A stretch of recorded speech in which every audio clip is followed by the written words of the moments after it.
On April 2, 2005, the world did not simply receive news from Rome, it entered a vigil. For days, millions had been watching the windows of the Apostolic Palace, waiting for updates, reading every gesture, every medical bulletin, every whispered sign that the end might be close. Then the announcement came: Pope John Paul II was dead. In St. Peter's Square, the crowd did not erupt. It sank. Candles flickered in the dark as prayers turned into mourning. Bells rang across Rome, but the silence between them felt even louder, because this was not only the death of a pope, it was the death of a man whose face had become one of the most recognized moral symbols on earth. What made the moment so overwhelming was scale. He was not merely the leader of the Catholic Church. He was a figure who had moved through history in public, through communism, war, terrorism, political transformation, youth culture, media expansion, and the long spectacle of physical decline. Presidents knew him, pilgrims followed him. Crowds from Africa to Latin America, from Eastern Europe to Asia, had seen him not as a distant cleric, but as a living presence. So when the Vatican confirmed his death, the reaction was global and immediate. Television networks remained locked on Rome. Heads of state issued statements. Churches filled. In Poland, his homeland, grief felt deeply personal. In the square, young people cried openly, some holding flags, some kneeling, some simply staring upward as if they could not imagine the window ever staying dark again. But that is where the story truly begins, not with doctrine, ceremony, or even power, but with a question. How does one man become so spiritually and historically immense that the whole world seems to pause just to watch him die? How does a boy born as Karol Wojtyła in Poland rise from private grief and war-torn youth to become a figure capable of speaking across continents, ideologies, and generations? To understand why the Vatican fell silent that night, we have to go back before the white robes, before St. Peter's, before the papacy itself, back to a childhood shaped by loss, faith, and a Europe already preparing to break. Before he became Pope John Paul II, before the white robes and the vast crowds, he was Karol Wojtyła, a boy born in 1920 in the small Polish town of Wadowice. His early life was marked less by power than by quiet routines: school, church, books, prayer, and family. But even in those early years, loss entered quickly. His mother died when he was still a child. Later, his older brother also died, leaving Karol's world increasingly narrow and intimate. What remained at the center of that shrinking world was his father, a disciplined former army officer whose quiet faith and personal austerity shaped the boy profoundly. In that household, religion was not performance. It was endurance. It was structure in the face of grief. Long before Karol understood history, he was already learning how suffering could deepen a person instead of destroying him. As he grew older, Karol developed into something more complex than the future world would later imagine. He was devout, yes, but he was also intellectual, athletic, and artistically alive. He loved literature, language, philosophy, and especially theater. Friends remembered him as serious but warm, inward but not cold. He studied hard, acted in school productions, and seemed drawn to both words and silence. This matters because the young Karol was not shaped by religion alone. He was shaped by culture, by Polish identity, by performance, by the emotional power of language. These influences would later define how he spoke to crowds across continents. He would not become a pope who only issued declarations. He would become a pope who understood drama, image, symbol, and human vulnerability. Then history closed in. When Nazi Germany occupied Poland, Karol's youth was violently interrupted. Universities were shut down, public life was crushed. Polish culture itself became something dangerous to protect. He worked in a quarry and later in a chemical factory, hard labor that shielded him from deportation while exposing him daily to war's brutality. During this time, he also became involved in underground cultural and spiritual life, participating in clandestine theater and deepening his religious vocation in secret.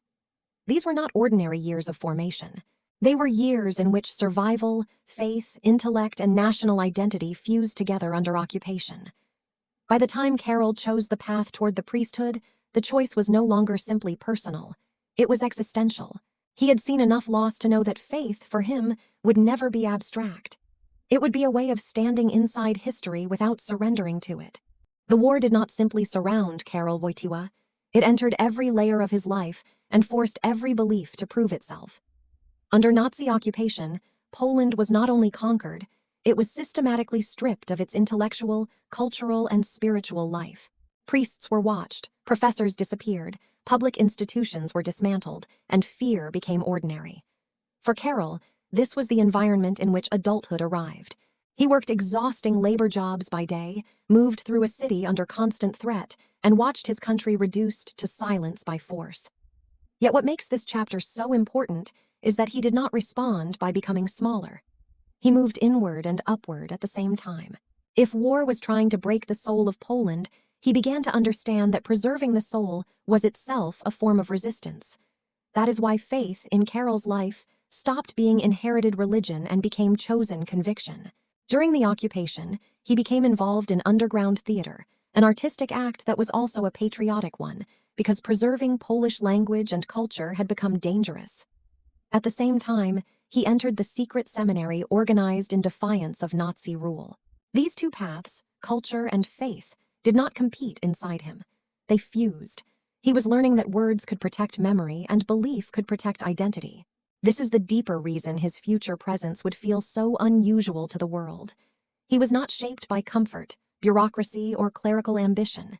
He was shaped by survival under systems that wanted both the body and the spirit to submit. By the end of the war, his priestly vocation was no longer a private calling. It had become a response to history. But the end of Nazi occupation did not bring simple freedom. Poland soon fell under communist control, and a different form of pressure began. The language changed, the ideology changed, but once again the state tried to define how much space religion, conscience, and human dignity would be allowed to occupy. Karol rose through the church during this era not because he was sheltered from conflict, but because he had already been trained by one regime of oppression to recognize another. As priest, bishop, and later archbishop, he developed a style of leadership rooted not in spectacle, but in firmness. He understood power because he had lived beneath it. He understood fear because he had outlasted it. This is what made him different from many churchmen of his generation. He was not merely preserving tradition, he was preparing for confrontation. By the time the world would one day see him step onto the balcony of St. Peter's Basilica, the core of that future pope had already been forged. In quarry dust, underground prayer, occupied streets, and a homeland that taught him faith could be both refuge and rebellion. When the white smoke rose in October 1978 and the name Karol Wojtyła was announced to the world, history shifted in an instant. For the first time in more than 4 centuries, the Roman Catholic Church had chosen a non-Italian pope. He took the name John Paul II, and from the very beginning, it was clear he would not be a quiet transitional figure. He stepped onto the balcony of St. Peter's, not as a distant administrator, but as a man already shaped by war, occupation, and ideological struggle. He understood how power worked, how fear operated, and how symbols could move people faster than policy ever could. That mattered, because the late 20th century was not only a religious era, it was a geopolitical battlefield, and John Paul II entered it with unusual force. He changed the image of the papacy by refusing to let it remain still. He traveled constantly, visiting nations across Europe, Africa, Latin America, Asia, and the Middle East, turning the Pope from a figure seen mostly in Rome into a truly global presence. Crowds did not gather around him only because of doctrine. They gathered because he projected something rare: moral seriousness without coldness, authority without stiffness, spiritual conviction without passivity. In places suffering from dictatorship, poverty, or repression, his presence often felt larger than ceremonial religion. He spoke in the language of dignity, human worth, and freedom of conscience. For millions of Catholics, he became a shepherd. For millions of non-Catholics, he became one of the most recognizable moral voices on earth. The Church had always been global in structure. Under John Paul II, it became global in image and movement. Nowhere was that influence more politically explosive than in Eastern Europe. As a Polish pope, he carried enormous symbolic power in a region still trapped behind communist systems. His 1979 visit to Poland did not overthrow a regime by itself, but it changed the psychological landscape. It reminded millions of people that identity, faith, and national memory could survive state pressure. His presence fed courage into a society already trembling with suppressed resistance. In the years that followed, many observers would connect his moral influence to the weakening of communist legitimacy in Poland and beyond. This did not make him a conventional politician. It made him something harder to measure, a spiritual figure with real historical force. By the 1980s and 1990s, John Paul II was no longer merely the head of the Catholic Church. He had become one of the defining public figures of the century, a man whose voice could reach governments, movements, and ordinary believers alike. But to carry that much symbolic power across that many years comes with a cost. And soon, the body itself would begin to reveal what history had been asking of him. On May 13, 1981, St. Peter's Square was alive with the familiar rhythm of a papal audience, pilgrims waving, cameras flashing, children lifted into the air for a blessing. Then the gunshots came. Pope John Paul II collapsed inside the open vehicle as panic tore through the square. In seconds, the image of an untouchable spiritual leader was replaced by something brutally human. A wounded body, bleeding in public, carried toward an ambulance while the world watched in horror. The assassination attempt shocked not only Catholics, but governments, journalists, and ordinary observers across the globe. A pope had always symbolized continuity, distance, and ritual. Now the body of that symbol had been pierced in broad daylight. John Paul II survived, but survival itself became part of his legend. Even more striking was what followed. He later visited his would-be assassin in prison and forgave him, transforming a moment of violence into one of the most enduring images of mercy in modern religious history. But the bullet was only the beginning of the body's long surrender. As the years passed, John Paul II continued to travel, speak, and appear before enormous crowds. Yet the signs of physical weakening became harder to ignore. Surgeries, pain, and the visible effects of Parkinson's disease slowly altered the man who had once moved across the world with athletic confidence. His hands shook. His posture changed. His voice, once firm and resonant, became fragile and at times difficult to understand. In another public figure, such decline might have been hidden. In his case, it unfolded before the entire planet. Millions watched him age, slow down, and suffer in real time. That visibility became one of the defining features of his later papacy. And yet he did not step away. That decision is central to understanding his final years. John Paul II seemed to believe that weakness, too, could speak.